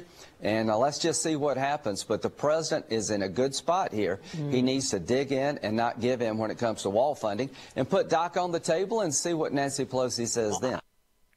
So the DACA problem isn't really that big of a problem for the Democrats if it's solved. And what do I mean by that? Well, as long as it's still an issue, Democrats can run on fixing it. But if Trump works with the Democrats and fixes DACA by giving in and giving these people some kind of legal status, then Democrats can't say, well, we're the ones who are going to fix this for you. And that's why they're no longer talking about it. Their activists have shut up about it. They don't care because the people are already here. And in their minds, if they can't do it now, they'll wait until they have a Democrat who's president. And just like DACA itself, the program, it's unconstitutional. It's not something that the president can do in and of himself through an executive order. The same things they keep saying about the president not being able to adjust asylum laws through executive order or rulemaking apply to DACA. But they got some lower court judge to rule that DACA is constitutional and to enjoin the president from doing anything about DACA, changing it, adjusting it, even though DACA is an executive order. Do you realize that? DACA is an executive order. And as such, the same way that it was implemented, pen and phone, it should be able to be eliminated, pen and phone. It is the purview of the president to write executive orders, and if they are not found to be unconstitutional or stricken down, then they're allowed to stand. But my question is, after watching Kavanaugh bow down to the Democrats on this Planned Parenthood thing, are we going to see him do the same thing when the DACA, there's going to be an appeal on that ruling that said that the president couldn't end DACA? Are we going to see Kavanaugh say we're not going to take that either? Like, who is this person? Who's going to, tap him on the shoulder at the Wegmans or whatever the shopping place is down there where they live and just say, hey, dude, what were we doing praying for you and fasting and all that stuff? What you're letting us down, bro? What's up? What's your deal? Not rudely, not accosting him, but just asking him, dude, what are you thinking? Are you now having dinner with the liberals and stuff, like hanging out with them and plotting your strategy going forward? Have they co-opted you? Are they blackmailing you? What's going on? So there's also this story, which I thought was pretty fascinating. This is an Ohio Senate, so their state Senate, passing a bill mandating that students learn cursive by the end of the 5th grade. The reason this is important is because I think parents and teachers are beginning to see the first fruits of having kids go all the way through school and all they can do is print. Remember, they took away cursive because kids had sensory issues. And yes, that was a little bit of sarcasm you heard in my voice because we had 2 of our kids who had sensory issues. And by sensory issues, I mean the kinds of outside play and inside play and manipulatives that kids used to do to strengthen up their hands so that they could hold a pencil and apply the proper amount of pressure to write properly, which is the precursor to being able to do cursive. Somehow, whatever reason, I don't know what the reason was, a couple of our kids didn't have enough of that tensile strength in their hand and shoulder. So instead of me saying, well, my kid shouldn't have to learn cursive, I got handwriting without tears. And when that didn't work, we took them to a place that works with kids who have sensory issues. And they had them doing these, they're weird looking little exercises where you kind of do the crab crawl and you're on your arms only. And it's basically to build up their shoulder strength. And it was less than a school year's worth of therapy for our son before he was literally like writing properly and he had no problem at all. And with our younger daughter, it was the same thing. She only did the handwriting without tears program with a therapist there. She didn't have to do the exercises and stuff. There were kids there for other sensory issues, and I saw lots of parents from our school district who had their kids there for 6 weeks or 8 weeks or whatever the recommendation was, because it's kind of like physical therapy. That is the answer. That and having your child spend time at home practicing their cursive, that's the answer. The sign of a well-educated individual, of an educated individual at all, is that they can write and read cursive. It's important. Cursive is learning it is like learning a language. The brain treats learning cursive the same way that it treats learning an additional language. Once those pathways are created for learning cursive, then it acts like a mechanism for learning. It aids in learning. So this is one of the examples that was given to us when because I did some research on it because they wanted to eliminate cursive at our kids' school district, and they did. You had to learn cursive, but you weren't required to write in it after a certain age, and so kids immediately revert back to printing, which is crazy to me because you can't write as quickly when you print as you can when you're writing in cursive. Cursive aids in learning through note-taking. So when a person is speaking to you and you're in a classroom and that person is speaking or lecturing and you're taking notes, you're engaging your eyes and ears because you're listening to the person. You're looking at them, but you're listening to what they're saying, and you're converting what they're saying to you in your ears into written form, and you're writing it in cursive. And being able to write it in cursive quickly, which doesn't come naturally. You actually have to practice. You have to take notes, and over time, your note-taking gets faster and faster, which also means the faster you can take notes, the faster you're processing the information that comes in your ears and is going down into your hand. Your brain is converting that information from what you heard into written cursive, which is another language. Your brain treats it like another language. And the faster you can take the notes, the faster you can think and jump from subject to subject. They've done studies on this, so you don't have to take my word for it. Writing in cursive actually aids in faster cognitive ability, and it is integral to preparing students to take on the rigors of college-level work. It is integral. So when you hear your school district talking about eliminating cursive, what they're saying is, we don't care if your child's college ready. And we hear the term college ready thrown about so much. We already have students who can, marginally write in cursive, not fast, but they can write in it and they can read it, going on to college, and they're still not college ready. There's so much to being college ready. And that's without, this is irrelevant, if you're saying, my child's not going to college, it's not about your child actually going to college, it's about them being well educated enough to be able to handle college, whether they choose to go there or not. Because we need tradespeople, we need people to go into the military, we need people to go in and work their way up through the ranks and manage retail locations, et cetera, et cetera. So it's not about whether or not a person's going to college and that's their career path. It's about being ready.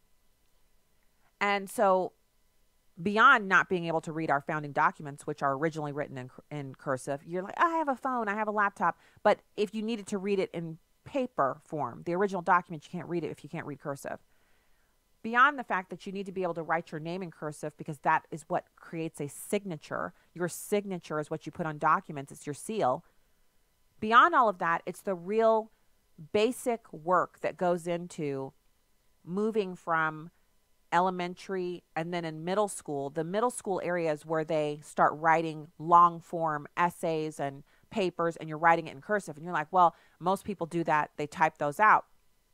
Yeah, but in classical schools, liberal arts schools that are middle school and high school, and especially if your child attends one from kindergarten through 12, we know this from experience because we were in one for 5 or 6 years. That school, all of the papers had to be submitted handwritten in cursive. So you're engaging all of your senses and converting that information that you've read and researched. You're converting it from what you know here into the cursive written word on a long form paper. It is a fantastic exercise, and it increases cognitive ability.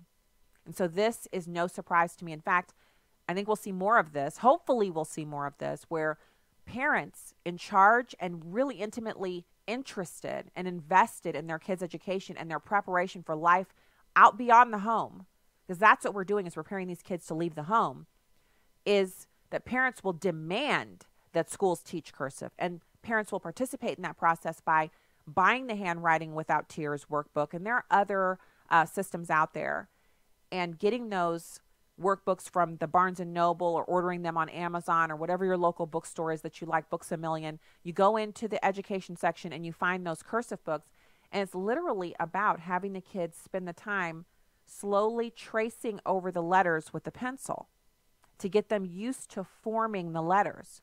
Now, I remember doing this in like kindergarten and first grade, where we would just sit in the classroom and it would be quiet, and sometimes our teacher would put some music on and we would trace over the letters. And it was the idea was to trace over them and not lift your pencil until you ended with that loop on the end of the last word, and then you pick up your pencil, move it over to the next one, and not lift it again. And we would sit and do that sometimes for the remainder of the class period. And then you would take those papers, she would look at them, and she'd put a little red star or an apple or a heart on the ones that were done well. And if yours wasn't done well, she would still put a little check mark or her initials on it just to show, I looked at this and we're going to keep working. And we would all compare them. Like, we'd be packing up our little backpacks and we would, what did you get? I got a heart. I got a star. And we would look and we would compliment each other. Yours looks nice.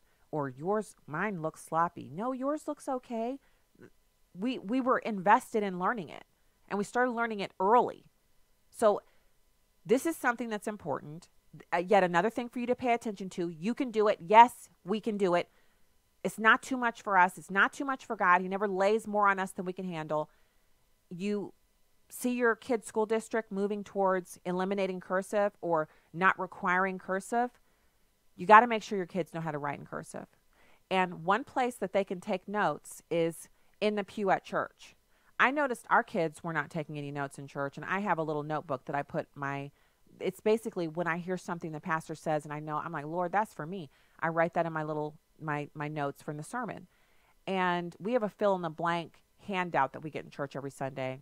And I was filling that out, but I realized I wasn't having, like, in the middle of the week, things that were happening weren't hearkening back to the sermon on Sunday. And so I started taking notes again.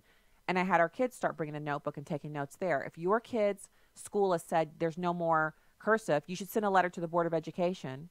Find some links, send them the links, and tell them, I'm putting you on notice. This isn't working for me.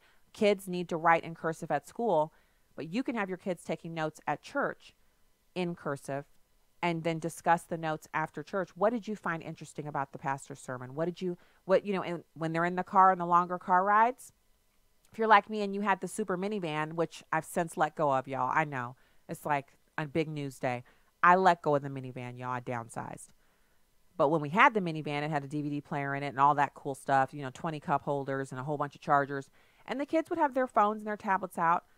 But if your kids are smaller and they're not proficient in handwriting, perfect. You get the laptop desk. It's your lap desk.